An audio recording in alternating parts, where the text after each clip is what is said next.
Ladies and gentlemen, let me ask you something. What happens when you stop moving? You decay, you shrink, your world gets smaller, and the worst part? It happens so slowly, so insidiously, that you don't even realize it's happening. One day you're walking to the store, the next you're hesitating at the stairs, and then suddenly you're avoiding movement altogether. And that's when things get dangerous. The simple act of standing up may seem insignificant, but it is one of the most powerful ways to combat physical decline as you age. When you sit for long periods, your body begins to adapt to that position. Muscles shorten, joints stiffen, and circulation slows. The longer you stay seated, the harder it becomes to get up. And before you know it, standing and walking feel exhausting rather than natural. This is a dangerous cycle, and if you don't interrupt it, your body will continue to weaken, making movement increasingly difficult over time. One of the biggest reasons people in their later years stop moving as much is because they feel tired. But here's the counterintuitive truth. Inactivity breeds more fatigue. The less you move, the more your muscles deteriorate, and the weaker they become, the harder it is to generate the energy needed for movement. It's a self-reinforcing loop that can quickly lead to serious mobility issues. Standing up, even for just a few minutes every hour, can help break this cycle. When you stand, your muscles engage, your posture improves, and your circulation increases.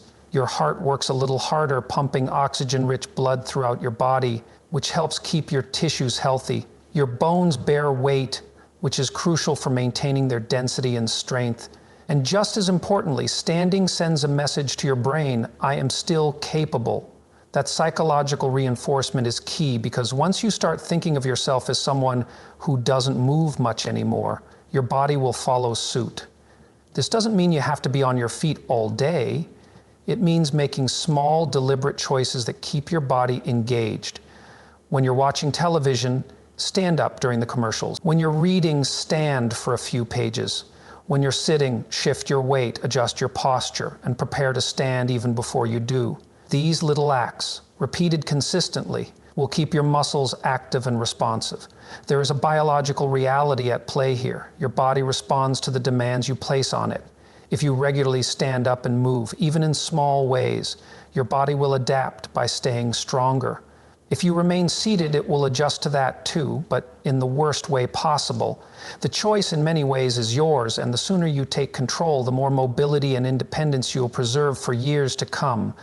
Your grip strength is far more important than you might realize. It's not just about being able to open a jar or hold onto a railing. It's a direct indicator of overall physical resilience. Studies have shown that weak grip strength is strongly linked to reduced mobility, increased risk of falls, and even shorter lifespan. The reason for this is simple. Grip strength reflects the health of your nervous system, the integrity of your muscles, and your ability to interact with the physical world in a meaningful way. The act of gripping something forces your brain to activate multiple muscle groups, from your fingers all the way up to your shoulders and even your core. When you lose grip strength, it's not just your hands that suffer. It signals a broader decline in strength, stability, and coordination. Weak hands mean weak arms, weak posture, and ultimately a weaker foundation for movement. And when you struggle to hold on to things, whether it's a cane, a doorknob, or even a loved one's hand, you begin to hesitate in everyday activities. That hesitation leads to avoidance, and avoidance leads to decline. One of the simplest and most effective ways to maintain and improve grip strength is by regularly challenging your hands. You don't need fancy equipment, just pick up objects with some weight to them, a soup can, a bag of groceries, even a rolled up towel, and squeeze. Hold on to them tightly, then release. Do this repeatedly throughout the day.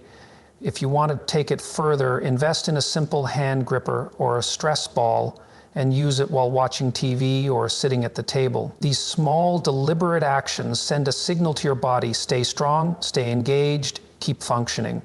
Beyond grip exercises, simply using your hands more often in daily activities will help. Carry your own shopping bags instead of using a cart whenever possible. Twist open bottles instead of relying on gadgets.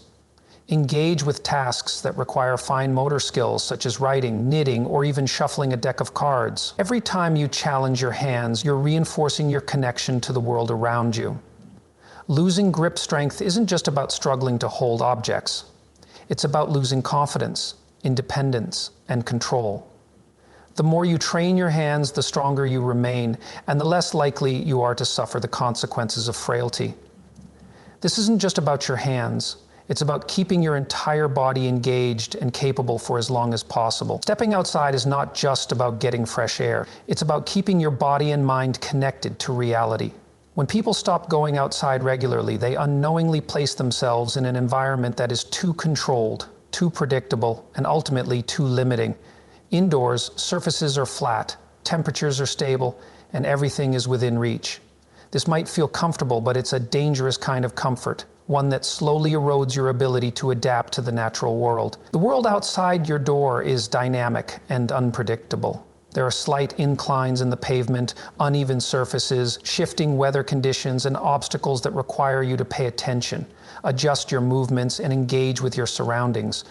When you stop exposing yourself to these variables, your body stops knowing how to handle them.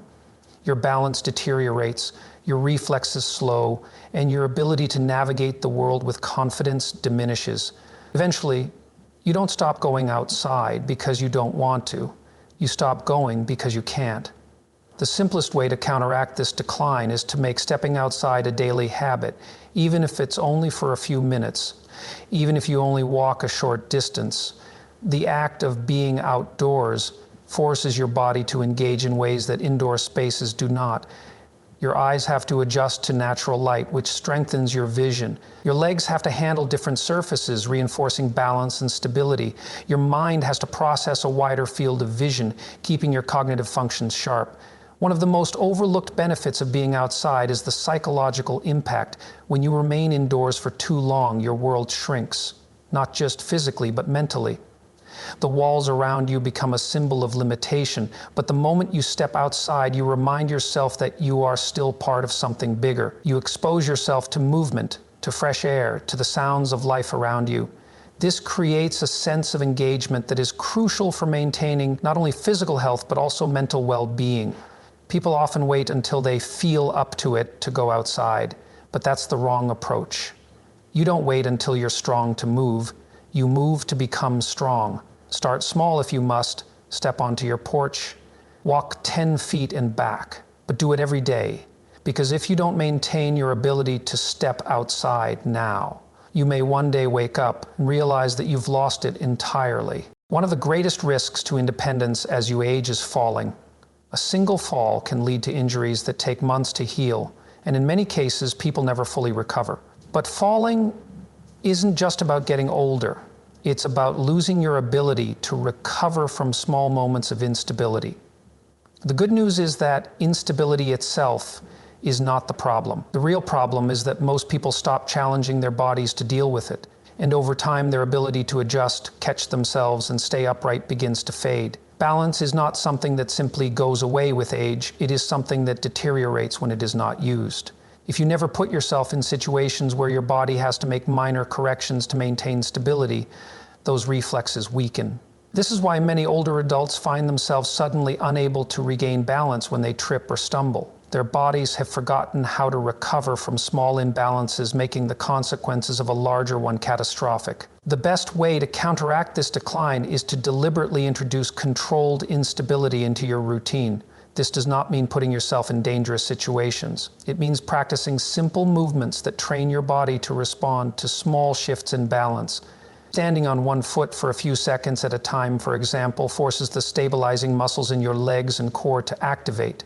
Walking heel to toe in a straight line reinforces coordination and control. Even something as simple as shifting your weight from one foot to the other while holding onto a counter can help reawaken the body's ability to adjust. Many people underestimate how trainable balance is. They assume that once they start feeling unsteady, there's nothing they can do about it. This is simply not true. Just as you can strengthen your muscles with resistance training, you can improve your balance with consistent practice. The key is to challenge yourself in small, controlled ways before instability becomes a real threat in everyday life. It's easy to avoid instability, to stay on flat, predictable surfaces, to move slowly and cautiously, but avoiding the problem doesn't solve it, it makes it worse. By embracing small challenges, by making your body work to maintain control, you build the strength and reflexes that can mean the difference between catching yourself and falling. If you wait until your balance is completely gone to start working on it, you've already lost valuable time.